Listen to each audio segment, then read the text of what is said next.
ఈ రోజే డౌన్లోడ్ చేయండి, మీ ఫేవరెట్ షోస్ చూడండి. డాక్టర్ గారు, అయ్యా, మరి సాధారణంగా పప్పు అంటే మసాలాలు వేయకుండా చేసేది పప్పు. మరి మీరేమో మసాలా పప్పు రెసిపీ చూపిస్తానంటున్నారు. వారానికి 2 రోజులు 3 రోజులే పప్పు తినాలని అందరూ పెట్టారు. పప్పు 7 రోజులు తినాల్సిన రోజులు వచ్చేసాయి. రోజు ఆకుకూర పప్పు, సొరకాయ పప్పు, టమోటా పప్పులే కాకుండా వెరైటీగా కూడా మనం కూడా అలవాటు చేస్తే వారంలో ఒక్కరోజు ఎప్పుడైనా సండే స్పెషల్గా కూడా ఇతర ఆహారాలే కాకుండా పప్పు కూడా సండే తినాలి అని అలవాటు చేయటం కోసం మన పద్ధతిలో వేసే మసాలా పెద్ద హాని ఉండదు, అతి తక్కువ వాటితోనే టేస్ట్ వచ్చేటట్టు మనం వాడతాం. నూనె లేదు కదా, ఉప్పు లేనప్పుడు మసాలా కొద్దిగా వేసినా చాలా మంచి టేస్ట్ వస్తుంది. అలాంటి 25% ప్రోటీన్ అందించే మసాలా పప్పు ఎలా తయారు చేసుకోవాలి ఇప్పుడు మనం చూద్దాం.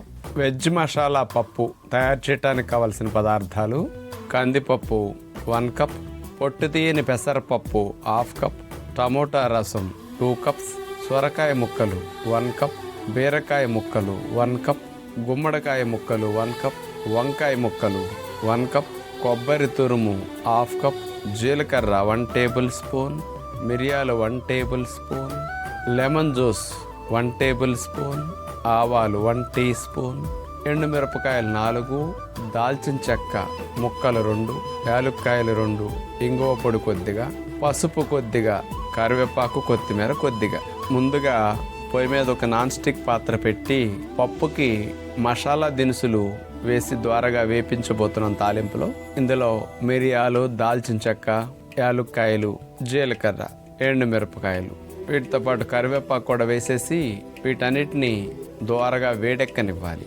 వేడెక్కిన తర్వాత అందులో పచ్చి కొబ్బరి తురుము వేసి ఈ తురుము కూడా వేడెక్కనివ్వాలి.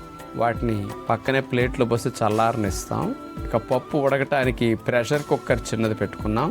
అందులో కందిపప్పు, పొట్టు తీయని పెసరపప్పు, సొరకాయ ముక్కలు, గుమ్మడికాయ ముక్కలు, బీరకాయ ముక్కలు, క్యారెట్ ముక్కలు, వంకాయ ముక్కలు ఇవన్నీ ఉడకటానికి నీళ్లు పోసి ఉడికించకుండా టమోటా రసంతోనే ఈ ముక్కలు పప్పు ఉడికేటట్టు మనం పోయటం జరిగింది.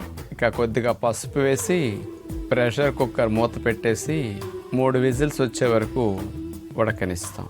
ఇక పప్పుకి మసాలా గ్రైండ్ చేసుకోవటానికి గ్రైండర్లో కొబ్బరి మసాలా వేపిన దాన్ని వేసేసి మెత్తగా పేస్ట్ చేసి పక్కన పెట్టుకుంటాం. వెజ్ పప్పు ఉడికిన తర్వాత అందులో ఈ మసాలా వేసేసి కలిపేసి 5-10 నిమిషాలు ఆ మసాలాతో పప్పు ఉడకనివ్వాలి. అప్పుడు ఆ ముక్కలన్నిటికీ మసాలా కొంత పడుతుందన్నమాట. నిమ్మరసం, పులుపు కూడా కొద్దిగా వేసేసి ఉడకనిస్తాం. ఇక ఈ మసాలా పప్పుకి ఫైనల్గా తాలింపు వేయటానికి చిన్న నాన్ స్టిక్ పాత్ర పెట్టి అందులో జీలకర్ర, ఆవాలు, మేగడ వేసేసి తాలింపు వేగనిస్తాం. ఇంగువ పొడి, పప్పు తాలింపుకి ఇంగువ చాలా బాగుంటుందన్నమాట. ఈ తాలింపు తీసుకొచ్చి పప్పుకు కలిపేస్తాం. కొత్తిమీర ఫైనల్గా చల్లేస్తాం. టమోటా రసంతో ఉడికించిన హెల్దీ మసాలా పప్పు. ఇది బాగా తినగలిగితే ప్రోటీన్ డెఫిషియన్సీ బాగా తగ్గుతుంది.